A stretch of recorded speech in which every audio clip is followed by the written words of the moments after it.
नमस्कार। दिल्ली मुंबई हॉटलाइन में एक बार फिर से संकेत उपाध्याय और सोहित मिश्रा कर रहे हैं आपका स्वागत। The Delhi Mumbai Hotline। Delhi Mumbai hotline के इस एपिसोड में एक बार फिर से आप लोगों के साथ जुड़ने का मौका मिला है। सोहित मेरे सहयोगी हैं, तो इससे पहले कि हम एपिसोड और आगे लेकर के जाएं, जो एक रीत चली आ रही है पिछले कुछ एपिसोड्स की, वो ज़रा बोल दें कि प्लीज़ नीचे 2 चैनल्स के आपको सब्सक्रिप्शन लिंक्स दिखेंगे, दोनों को कुटुक कुटुक करके सब्सक्राइब कर दीजिए तो बड़ा अच्छा होगा। हफ्ते भर की हमारी और भी रिपोर्ट्स आप तक पहुंचेंगी। अब यही अपील सोहित मिश्रा द्वारा।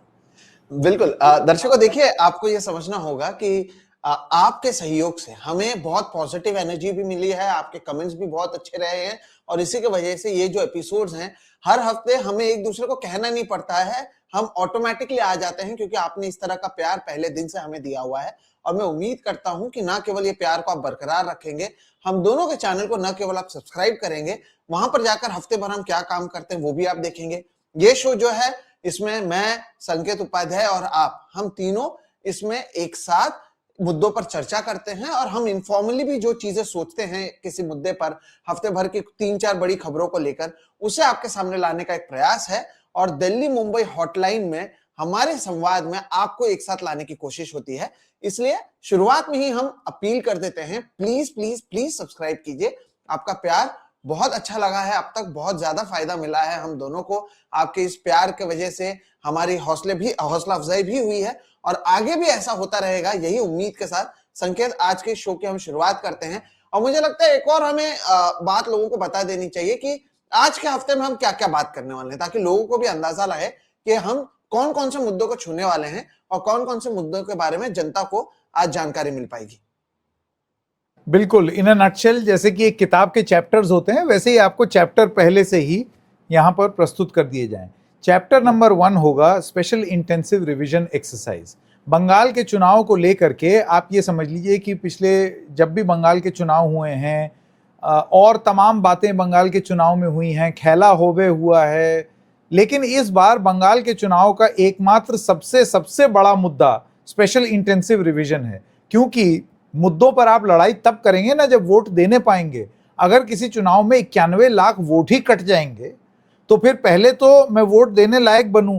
तो इलेक्शन कमीशन के ऊपर तमाम सवाल उठाए जा रहे हैं। दिल्ली में प्रेस कॉन्फ्रेंसेस भी हुई और वहां बंगाल में भी इसके बारे में बात हो रही है और बात इस तरफ भी जा रही है कि क्या एक वर्ग विशेष को ध्यान में रख करके उसका नाम हटाया जा रहा है ताकि राजनीतिक जीत सुनिश्चित की जा सके। आरोप हैं, इनके बारे में विस्तार से बात करेंगे। इसके अलावा सोहित ने इस पर बहुत लिखा बोला भी है। जंग चल रही है और जंग के बीच में मध्यस्थता की बात हुई। मध्यस्थता कर रहा है पाकिस्तान। अब पाकिस्तान मध्यस्थता कर रहा है, लेकिन विश्व गुरु का क्या हम लोगों ने इस जंग में गलत साइड चुन ली? पाकिस्तान के जो टेरर पॉलिसी है उसका यहाँ कोई समर्थन नहीं कर रहा है, लेकिन हम लोगों की अपनी जो फॉरेन पॉलिसी है उस पर जरा कुछ बात इस कार्यक्रम में जरूर की जाएगी। और तीसरा, और कुछ लोगों को ये बड़ा फ्लेकी मुद्दा लगेगा सोहित, लेकिन मेरे हिसाब से ये जरूरी है।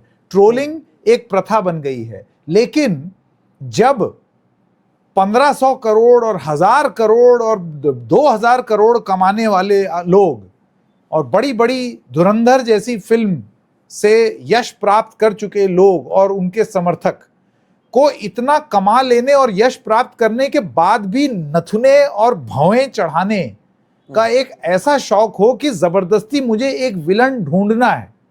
और विलन ढूंढा भी कौन? धुरंधर में रणवीर सिंह की पत्नी, जिनका आप इंट्रोडक्शन इस तरीके से नहीं करा सकते, मैं इसको गलत मानता हूं। वो अपने आप में एक बहुत ही काबिल अभिनेत्री हैं। अब वो विलन बन गई हैं कि वो धुरंधर की तारीफ क्यों नहीं कर रही हैं? क्या कोई आइडियोलॉजिकल रीजन है क्या? ये जो घरों में, बेडरूम में और ड्राइंग रूम में घुसने की आदत है, और खास तौर से 1500-2000 करोड़ रुपए कमा लेने के बाद, इस पर हम लोग चर्चा करेंगे। तो ये 3 मुद्दे हैं जिन पर यहां हम लोग बात करेंगे। सोहित। जी बिल्कुल। और बिना और समय जाया ना करते हुए संकेत, मुझे लगता है कि पहले मुद्दे से हमें शुरुआत करनी चाहिए। बंगाल का चुनाव है दर्शकों, और उससे पहले ही संकेत, बिहार के चुनाव में भी हमने देखा था एसआईआर का मुद्दा बहुत बड़ा था। बंगाल के चुनाव में भी एसआईआर का मुद्दा बहुत बड़ा है। लाखों की तादाद में लोगों के जो नाम हैं वो काटे गए हैं। 2 फेज में चुनाव होने वाला है, और आप सोचिए कि अब भी लाखों की तादाद में संकेत लोगों को पता नहीं है कि वो वोट दे पाएंगे, नहीं दे पाएंगे, उनके क्या भविष्य रहने वाला है। और इससे जुड़े हुए कई रिपोर्ट्स भी आए हैं, लेकिन इस हफ्ते क्योंकि आपने इस पर फोकस किया है, आपने अभी इंटरव्यूज भी किए हैं, तो इससे हम शुरुआत करते हैं। क्या मुद्दा है, आप क्या सोचते हैं, मैं क्या सोचते हैं, ये सभी बातें हम लोगों के सामने रखेंगे।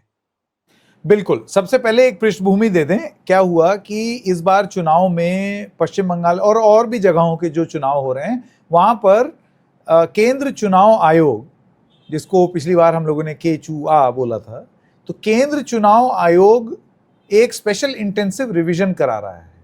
ये क्या हुआ? ये प्रक्रिया है जिसको बताया जाता है कि इलेक्टोरल रोल्स पिछले 20 साल से, 2003 में आखिरी बार हुआ था, तो पिछले 20 साल से ये इलेक्टोरल रोल्स, यानी कि कौन वोट करेगा कौन नहीं करेगा, उसकी पूरी तरीके से क्लीनिंग, डीप क्लीनिंग, जैसे आप अर्बन कंपनी से बुलाते हैं ना घर को डीप क्लीनिंग कराने के लिए, उसी तरीके से इलेक्शन कमीशन इलेक्टोरल रोल्स की डीप क्लीनिंग कराना चाहता है कि कौन मर गया, कौन किसी जगह पर नहीं है और उसके बाद भी वोट डाल रहा है, कौन एक जगह भी है और दूसरी जगह भी है, डुप्लीकेशन तो नहीं हो रहा है, गलत तरीके से लोग तो वोटर नहीं बन गए हैं। इन सब चीज़ों को लेकर के एक स्पेशल इंटेंसिव रिवीजन कराने की बात है, अलग अलग जगह हो रही है। देखिए, अगर आप नियत देखें, अगर आप ऐसे देखें कि जो वजह गिनाई जा रही है, तो वजह से किसको आपत्ति हो सकती है? इलेक्टोरल रोल्स तो साफ ही होने चाहिए। लेकिन इसको लेकर के तमाम लोगों का ये कहना है कि ये एक सामान्य प्रक्रिया के तहत होना चाहिए। स्पेशल इंटेंसिव रिवीजन की जरूरत ही नहीं आएगी अगर आप रिवीजन रेगुलरली करते रहें इलेक्टोरल रोल्स के। और उसके बाद आता है शक, और शक ये है कि ये स्पेशल इंटेंसिव रिवीजन की एक्सरसाइज हो क्यों रही है और किसके लिए हो रही है। बंगाल के संदर्भ में बात करते हैं। बंगाल के संदर्भ में ये कहा जा रहा है कि 91 लाख लोगों के नाम कट, उसमें से बहुत सारे ऐसे लोग हैं जो मतुआ समुदाय के हिंदू हैं, उनके नाम कट। इसके अलावा एक स्पेशल फैक्टर्स ला करके कि मतलब वो कुछ कुछ कंडीशंस, इस बार प्रशांत भूषण से अभी मेरी बात हुई, वरिष्ठ वकील जिन्होंने एक प्रेस कॉन्फ्रेंस भी की थी इस मुद्दे पर, उनका यह कहना है कि इस बार के एसआईआर में, बंगाल के चुनाव में एक स्पेशल कंडीशन लगाई गई है जिसके तहत कुछ ऐसी शर्तें हैं, जैसे कि माँ और बेटे में या माँ और बच्चे में 20 साल का अगर फासला नहीं है या उससे कम है तो ये उस प्रक्रिया के तहत नाम कट। इसके अलावा अगर एक परिवार में 5 से ज़्यादा बच्चे हैं तो ये अनयूजुअल एक्टिविटी है ना, जैसे होता है ना कि कभी कभार अनयूजुअल एक्टिविटी डिटेक्टेड, उस तरीके की चीज़ें भी और नियम यहाँ पर प्रशांत भूषण कहते हैं लगाई गई है, जिसके चक्कर में बहुत ज़्यादा भारी संख्या में वोट डिलीशंस हो गए हैं। और उनका आरोप ये है कि ये वोट डिलीशंस इस तरीके के प्रावधान लगा करके मुसलमान इलाकों में इसका असर ज़्यादा देखने को मिला है, यानी कि 91 लाख वोट कटेंगे।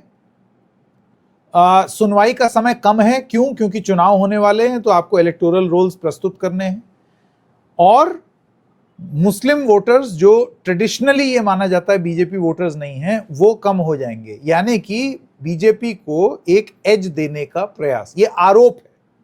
मेरे पास इंडिपेंडेंट कोई तरीका नहीं है सोहित ये साबित करने का कि ये सही है या नहीं, ये आरोप है, ठीक है, नंबर 1। अब ये आरोप कैसे दूर हो सकते हैं? ये आरोप दूर हो सकते हैं अगर इस पर डिटेल में सुनवाई होकर के एक प्रक्रिया के तहत इसको किया जाता, जल्दबाजी में ना।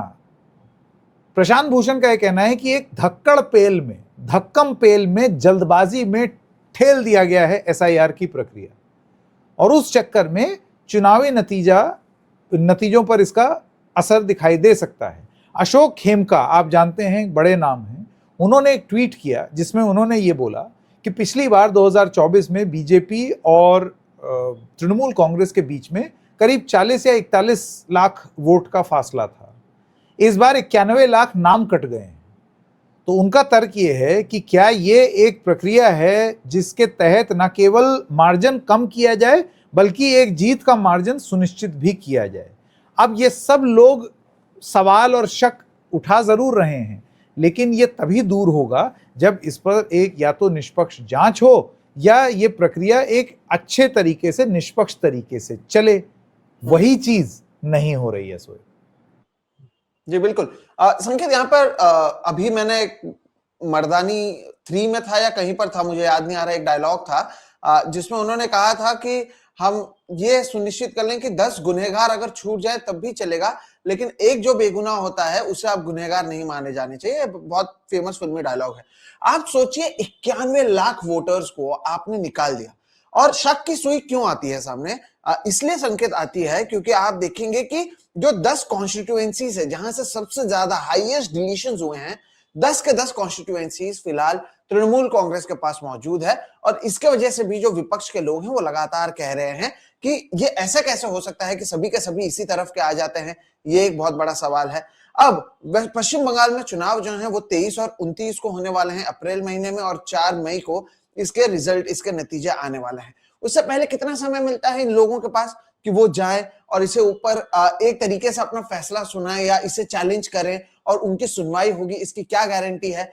ये अच्छी बात है और टाइम टू टाइम होना चाहिए कि जितने लोग हैं आप देखें कि किनका नाम सही है, कौन मर चुका है, कौन यहां से माइग्रेट हो चुका है, कौन दूसरे जगह पर जा चुका है, कौन वोटिंग नहीं करता है, कौन फर्जी वोटर्स हैं, उनके नाम को हटाइए, बिल्कुल हटाया भी जाना चाहिए।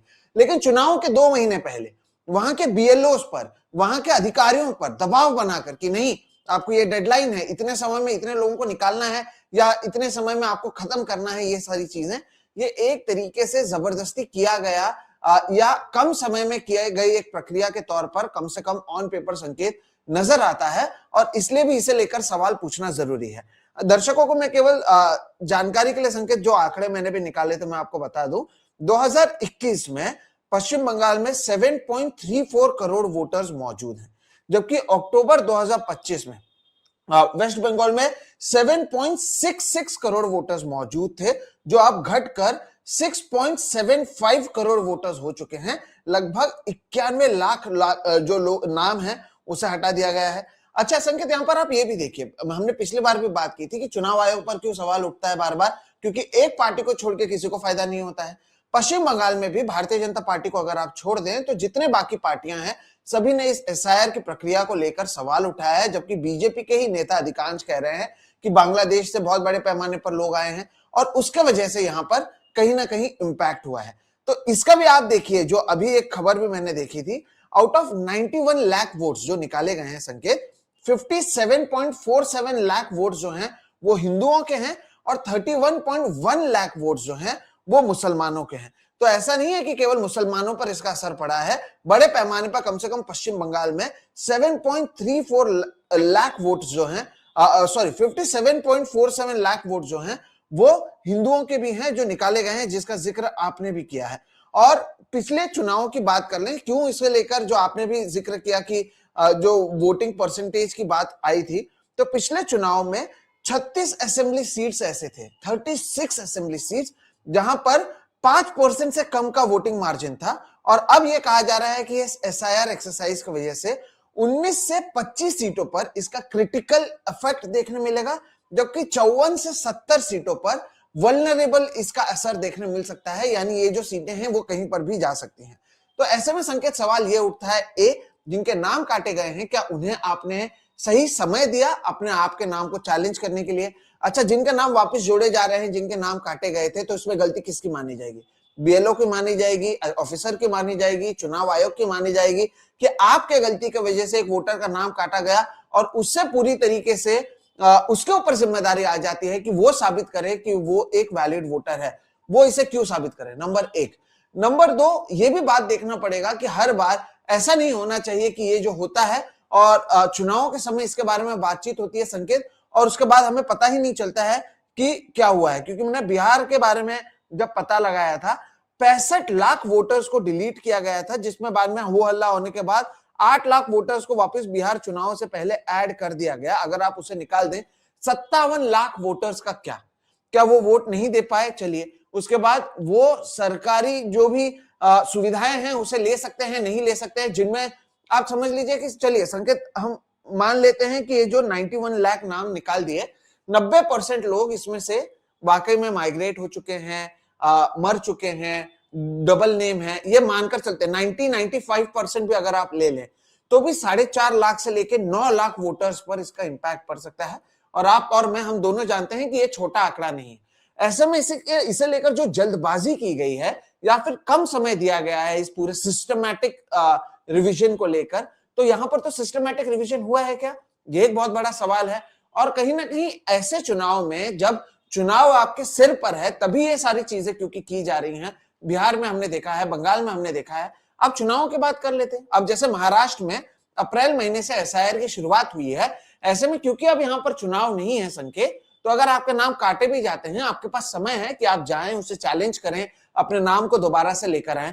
मेरा नाम, सोचिए मैं बंगाल चुनाव में हूं, मेरा नाम कट गया, अब चुनाव के बाद मेरे नाम को आपने फिर से हो सकता है कि जोड़ ले, मैं उसे चैलेंज कर दूं, लेकिन अधिकार जो है आपने मेरा वोट करने का, इस दुनिया के सबसे बड़े लोकतांत्रिक देश में अगर आप रोकते हैं तो क्या ये अलाउड होना चाहिए? इसलिए मैंने शुरुआत में कहा कि 10 गुनहगार छूट जाए चलेगा, लेकिन एक बेगुनाह जो है वो कहीं ना कहीं गुनहगार नहीं साबित होना चाहिए।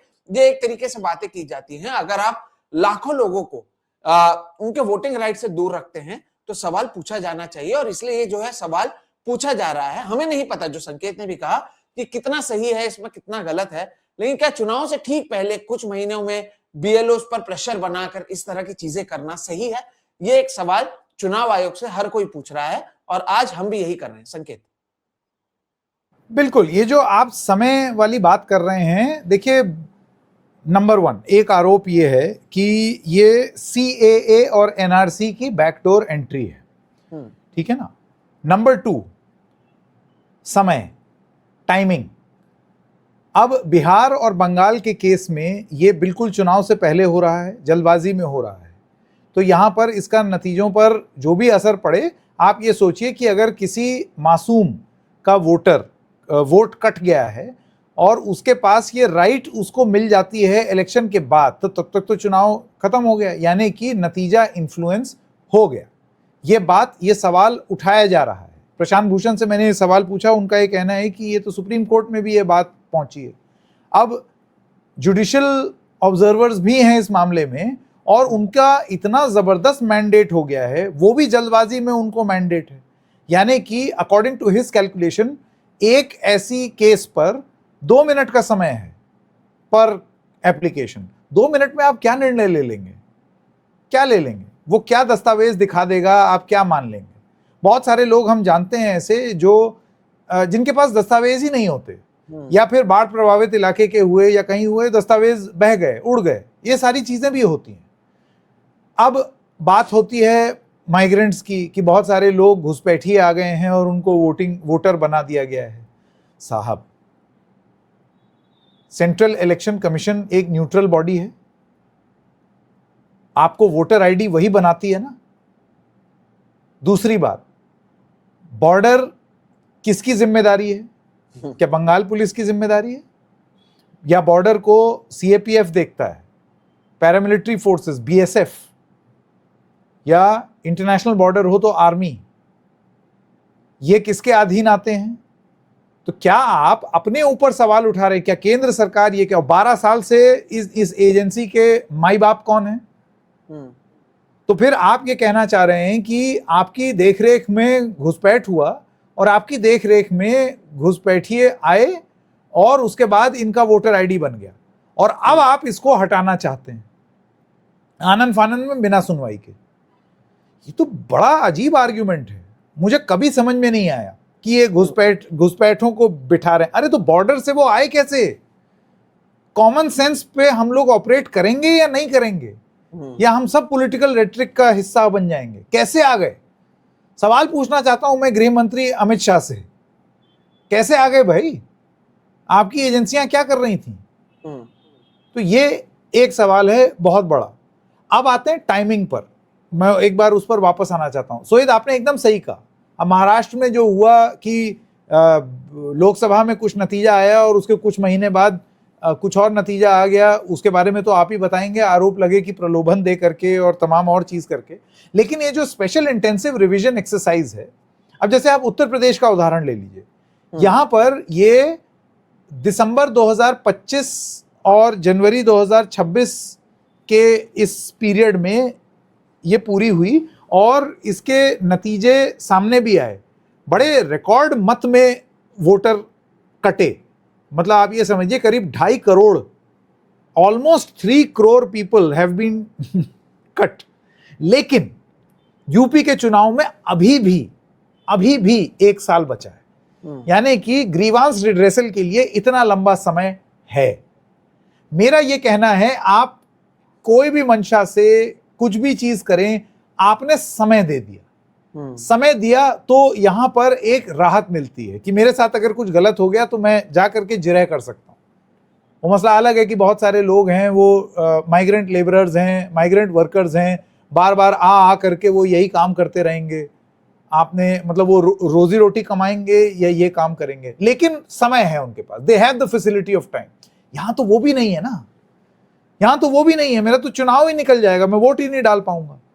तो ये किस तरीके का इंसाफ हुआ? ये सवाल उठ रहे हैं सोहित, बहुत बड़े, और मुझे ऐसे लगता है कि इन सवालों को नजरअंदाज नहीं करना चाहिए, कायदे से तो नहीं करना चाहिए। आज ही इंडियन एक्सप्रेस में, आज फ्राइडे हम लोग ये रिकॉर्ड कर रहे हैं, आज ही इंडियन एक्सप्रेस में है 27 लाख वोटर डिलीशंस में, इंडियन एक्सप्रेस की रिपोर्ट कहती है 2 केसेस पे सुनवाई हो रही है, 2। फिर काहे का फेयरनेस? फिर तो सवाल उठेंगे ना। अच्छा, हर चीज पर भ्रम, आपकी मोहर लग जाए तो भ्रम फैलाया जा रहा है, लीगल नोटिस भिजवाया जा रहा है, आपके ऊपर कुछ सवाल उठाता है तो आप गेट आउट बोल देते हैं। कोई एक इलेक्शन ऑब्जर्वर कूच बिहार का, वो कहता है मुझसे इस तरीके से बात मत कीजिए आप, ठीक है मुझे नंबर कंठस्थ नहीं है पोलिंग बूथ के, तो आप उसको बोलते हैं घर चले जाओ, और उसके बाद उसको इनकॉम्पिटेंट बोल के निकाल देते हैं। खैर, इलेक्शन कमीशन जब सवाल के जवाब ना दे करके इस तरीके का रुख अख्तियार कर ले, और उसके बाद इसी हफ्ते एक ट्वीट कर दिया सोहित, जिसमें ट्वीट में बहुत क्लियरली तृणमूल, मतलब इलेक्शन कमीशन पार्टी बन गई चुनाव में, आप पार्टी से ऊपर हैं। ये तो वही बात हो गई कि जो एम्पायर है, field umpire to studio, we have a player review for fair delivery, या जो भी, may I have ultra edge. अब आप सोचिए ये लोग पार्टी बन जाएं, इन लोग टीम चुन लें, तो ये वो काम इस बार हो गया जिसमें बहुत clearly targeted attack on one political party. ये ठीक नहीं है जी, ये ठीक नहीं है। इसी हफ्ते संकेत मैंने इस पर एक स्टोरी भी की थी और मैंने यही कहा कि ऐसा क्यों होता है, और मैंने तो उसमें कहा भी है, जो ज्ञानेश कुमार हैं इन्हें मैंने नरेंद्र मोदी का धुरंधर कहा, और आपने जो कहा उसी को मैं आगे लेता हूं। अच्छा, आप देखिए ना, चुनाव आयोग की ओर से जब ट्वीट किया जाता है उसमें कहते हैं तृणमूल कांग्रेस को 2 टूक। अच्छा, आप तृणमूल कांग्रेस को ही कैसे बोल सकते हो? वहां पर जितने पार्टियां हैं आप सबको 2 टूक दो कि किसी की ओर से भी कोई भी चीज की गड़बड़ी अगर होगी तो उसे हम नहीं मानेंगे। अच्छा, आप देखिए संकेत, ये सोहित, अगर वो ये चीज नहीं बोलते, अगर सिर्फ ये बोलते कि इस बार बंगाल में चुनाव भय मुक्त, बूथ जैमिंग मुक्त, ये सब मुक्त होगा, it is, election commission is within its right to say this. Correct. 2 टूक एक ही को क्यों 2 टूक हो रहा है?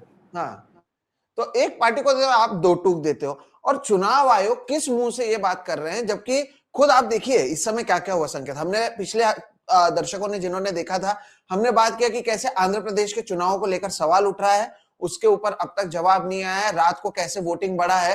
पिछले एपिसोड में हमने इस पर खुलकर बातचीत की थी, उसके शॉर्ट कटिंग्स जो हैं आपको संकेत के चैनल डबल चेक बाय संकेत उपाध्याय पर मिल जाएंगे, वहां पर भी आप जाकर केवल उस हिस्से को देख सकते हैं। नंबर 1। नंबर 2, संकेत आप देखिए, इस चुनावों के समय तृणमूल कांग्रेस की ओर से एक वीडियो ट्वीट किया गया। उस वीडियो में पाया जाता है कि चुनाव आयोग का एक अधिकारी भारतीय जनता पार्टी के लिए एक झंडा अरेंज करने का काम कर रहा था। जब यह मामला सामने आया तो ट्रांसपेरेंसी के नाम पर आपने उन्हें हटा दिया। अच्छा, ठीक है, जब केरला में चुनाव होता है, आपके लेटर हेड पर बीजेपी का स्टैम्प मिलता है, उसे भी क्लैरिकल एरर बोल दिया गया, उस पर भी हमने बात किया है, वो भी बात सामने आ गई। हर बार ऐसा क्यों होता है कि अब आपके ट्वीट से लेकर आपके अधिकारी से लेकर सब कुछ का एक कनेक्शन मिलता है? इसलिए तो सबसे पहले सवाल उठता है। और जब आप खुद इसे लेकर बात करते हैं और इसे लेकर कहीं ना कहीं लोकसभा और राज्यसभा में यह भी बात किया जाता है कि ज्ञानेश कुमार को निकाल देना चाहिए, 193 सांसद की ओर से उस मोशन को लाने की कोशिश की जाती है, लेकिन लोकसभा और राज्यसभा में इसे नहीं लाया जाता। और आमतौर पर दर्शकों को मैं ये भी बता दूं कि ऐसा नहीं होता कि मेरी और संकेत की नहीं जमी और मैं लोकसभा में जाकर कह रहा हूं कि संकेत उपाध्याय को निकाल देना चाहिए, ऐसा नहीं होता। आप एक स्टेटमेंट लाने की कोशिश करते हैं कि अब हमें भरोसा नहीं हो रहा है इस एक शख्स पर, जिसके वजह से हम चाहते हैं कि इस आदमी को निकाला जाना चाहिए। आप उसे पास नहीं करा पाएंगे, विपक्ष के पास उतनी ताकत नहीं है, समझ में आता है। लेकिन जब आप खुद एक पॉलिटिकल पार्टी को दो टूक देने की बात करते हैं तो सवाल उठेगा। आपने बांग्लादेशियों की बात की संकेत, मैं आपको बताऊं, ये तो भी पश्चिम बंगाल का चुनाव है। मुंबई बीएमसी म्युनिसिपैलिटी का चुनाव में, यहां पर म्युनिसिपल कॉर्पोरेशन के चुनाव में बांग्लादेशियों को हटाना एक बहुत बड़ा मुद्दा बन गया था। यानी बांग्लादेशी पश्चिम बंगाल या कहीं से भी बॉर्डर जो केंद्र सरकार के अंतर्गत आती है उसे पार करते हैं। कई सारे राज्य जहां पर भारतीय जनता पार्टी मौजूद है, उनके गृह मंत्री मौजूद हैं, उसे पार करते हैं। महाराष्ट्र जहां के गृह मंत्री खुद देवेंद्र फडणवीस है, वहां से आते हैं और मुंबई पुलिस की देखरेख में ना आते हुए मुंबई में पहुंच जाते हैं। ये एक म्युनिसिपल कॉर्पोरेशन के इलेक्शन में भी मुद्दा बन जाता है, ये पश्चिम बंगाल में भी इलेक्शन में मुद्दा बन जाता है। आप कह रहे हैं कि बांग्लादेशी आकर वोटर बन गए, वोटर बनाने का काम तो खुद चुनाव आयोग का है। आपने कौन से दस्तावेज देखकर इन्हें वोटर बनाए? अगर आप कह रहे हैं कि इतने बड़े पैमाने पर वोटर्स बढ़े हैं, तो आपके अधिकारी क्या सो रहे थे इतने समय तक और चुनावों के पहले ही जाग गए हैं? क्या इन सभी चीजों पर सवाल नहीं पूछा जाना चाहिए? क्या चुनाव आयोग के जो स्थानीय अधिकारी हैं उन पर सवाल नहीं पूछा जाना चाहिए कि 5 साल में जब चुनाव आते हैं एक राज्य में, उसके बाद बाकी के 4 साल या 4.5 साल आप लोग क्या करते हैं? तब क्यों इस तरह की प्रक्रिया नहीं की जाती है? आपने क्या किया इंश्योर करने के लिए कि घुसपैठिए घुस रहे हैं तो उन्हें हटाया जाना चाहिए? क्या अमित शाह पर सवाल नहीं पूछा जाना चाहिए जो आपने कहा? क्या ज्ञानेश कुमार को लेकर नहीं सवाल पूछा जाना चाहिए? बस हुआ, हमने ये बात कह दी, दो टूक कह दी, हम ये नहीं होने देंगे। अगर आप किसी शख्स को लोकतांत्रिक देश में वोट करने से रोकते हैं तो आप उस शख्स का, उस वोटर का सबसे बड़ा अधिकार इस देश में जो होता है अपनी सरकार चुनने का, उससे उसे रोक रहे हैं। और अगर आप लाखों की संख्या में ये कर पा रहे हैं संकेत, तो सवाल आपके खुद के चुनाव आयोग के एक तरीके से आप किस तरह से काम कर रहे हैं उस पर उठता है। और अगर इसके बाद हजारों की संख्या में या लाखों की संख्या में 2% लोग भी अगर संकेत सही निकलते, मैं कह रहा हूं 98% नाम चुनाव आयोग ने सही ले लिया, हम निकाल लेते हैं, अभी 91 लाख में 98% नाम भी आप सही ले लें, तब भी लाखों की संख्या में लोग जो हैं उन्हें आपने वोट करने से रोका है, उसके लिए जिम्मेदार कौन होगा? उसके लिए क्या आप इसकी जिम्मेदारी लेंगे और क्या कार्रवाई की जाएगी? इंपीचमेंट तो आप आने नहीं देते हैं विपक्ष की ओर से, तो क्यों चुनाव आयोग पर सवाल नहीं पूछा जाए? और इससे आगे जाकर जरूर हमारे इतिहास में इसके बारे में बातचीत होगी और इससे क्या चुनावों के परिणाम इंपैक्ट होंगे जब हम देखते हैं कि क्लोज कॉन्टेस्ट होता है। इसलिए ये पूरा सवाल उठ रहा है। संकेत, यहां पर मैं आपको बता दूं कि मुंबई में मुंबई में मौजूद है, बड़े गांव की बात नहीं कर रहा, मुंबई के आरे जहां पर आदिवासी रहते हैं, उनके पास भी बेचारों के पास खुद के दस्तावेज मौजूद नहीं है। वो शायद यहाँ पर उनके परिवार या उनके जो पूर्वज थे संकेत, वो बाकी शहर जब बसा नहीं था उसके पहले से यहाँ पर रहते थे, लेकिन अब उन्हें साबित यह करना पड़ेगा कि वो इस शहर के हैं, वो इस शहर के वोटर हैं या वो इस शहर का हिस्सा हैं, और उनकी नागरिकता पर भी सवाल उठते हैं क्योंकि कई लोग जो हैं डर जाते हैं। कई जगहों पर इसके वजह से सुसाइड हुआ है कि मुझे अगर वोट करने से रोका गया तो कहीं मेरी नागरिकता तो नहीं चली जाएगी। कई बीएलओज ने सुसाइड किया है, बहुत बड़ी खबर है हमारे देश में कि इतना प्रेशर उन पर है कि वो सुसाइड कर लेते हैं, लेकिन इस पर हम बात नहीं करते हैं। इससे लेकर कोई कुछ नहीं हो रहा है, बस बांग्लादेशी नाम घुसा दो और कैसे घुसपैठिया बढ़ गए बता दो और कैसे हम तो इन्हें साफ कर रहे हैं, हम तो इन्हें हटा रहे हैं, ये कहते हुए आप हमारे देश के नागरिकों को वोट करने से रोक रहे हैं। लोगों में भय है, लोगों में डर है। लोग कितने केसेस है टाइम्स ऑफ इंडिया में, एक परिवार में बाप का नाम नहीं आता है, माँ और बेटे का नाम आ जाता है, बाप और बेटी का नाम नहीं आता है। ऐसे कैसे हो सकता है कि 4 लोगों में 2 लोगों का नाम ले लेते हैं, आप 2 लोगों का नाम नहीं ले लेते हैं? फिर आप कहते हैं कि नहीं वो सॉफ्टवेयर की वजह से गलती हो गई जिसकी वजह से ये सारी बातें हुई हैं। तो जब आपके खुद के पास कोई क्लैरिटी मौजूद नहीं है, ऑल द मोर रीजन समय होना चाहिए ना, ऑल द मोर रीजन। इस तरीके की अगर त्रुटि आ रही है, 1 is also 1 too many, तो आपके पास समय होना चाहिए था, ये आप चुनाव के बाद कर लेते तो इस तरीके की चीजों को आप करेक्ट कर लेते। लेकिन सोहित, इसमें बस जाते जाते एक सवाल मेरे मन में और आया। देखिए, एक ऐसे देश जिसमें ग्रोइंग अप पॉपुलेशन, हमारा यंग देश है ना, तो यंग देश में हर साल 18 से ऊपर उम्र की आबादी आ रही है, तो कायदे से हमारे देश में वोटर संख्या बढ़नी चाहिए।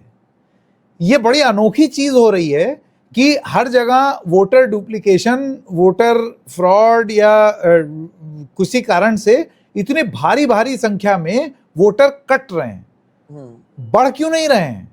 या फिर वो बैलेंस क्या है कि इतने बढ़े और इतने कटे तो टोटल इतना? ये वाले आंकड़े भी तो आने चाहिए। हम तो सिर्फ कटने की सुन रहे हैं, बढ़ने की तो बात ही नहीं सुन रहे। एक ऐसे देश में जो हमें बताया गया था कि जो यंग है, जिसके पास सांख्यिकी लाभांश है, डेमोग्राफिक डिविडेंड, वहां पर वोटर बढ़ क्यों नहीं रहा है? विचित्र सी स्थिति है।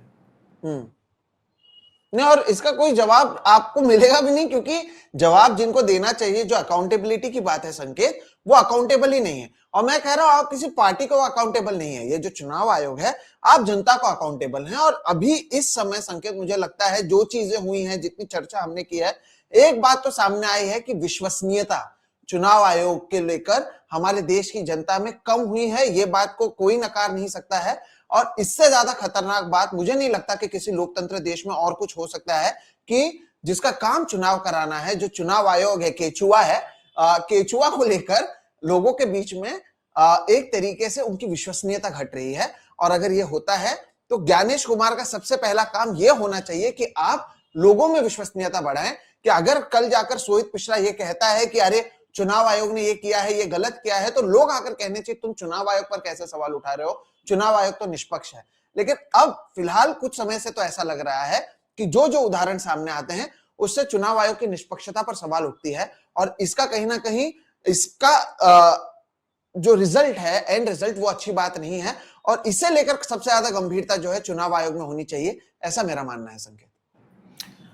आइए अब जरा आगे बढ़ें, क्योंकि कितना ही बोल लें, क्या है कि आप और मैं जज तो हैं नहीं, इस वजह से हम लोग सिर्फ बोल ही सकते हैं, अपनी बात कह सकते हैं। तो बात तो रख दी दर्शकों, अब आप लोग समझदार हैं, आप लोग जाने। आजकल मैं और सुन रहा हूं, कुछ लोग ये आरोप लगा रहे हैं कि जब जब इलेक्शन कमीशन के बारे में इस तरीके की बातें हो रही हैं, रिपोर्ट हो रही हैं, तो उसमें ये भी बोल दिया जा रहा है कि इनके वीडियो को डाउनग्रेड कर दो, या फिर इस तरीके की कुछ कम्युनिटी गाइडलाइंस वायलेशन जैसी चीज़ें आ जाती हैं।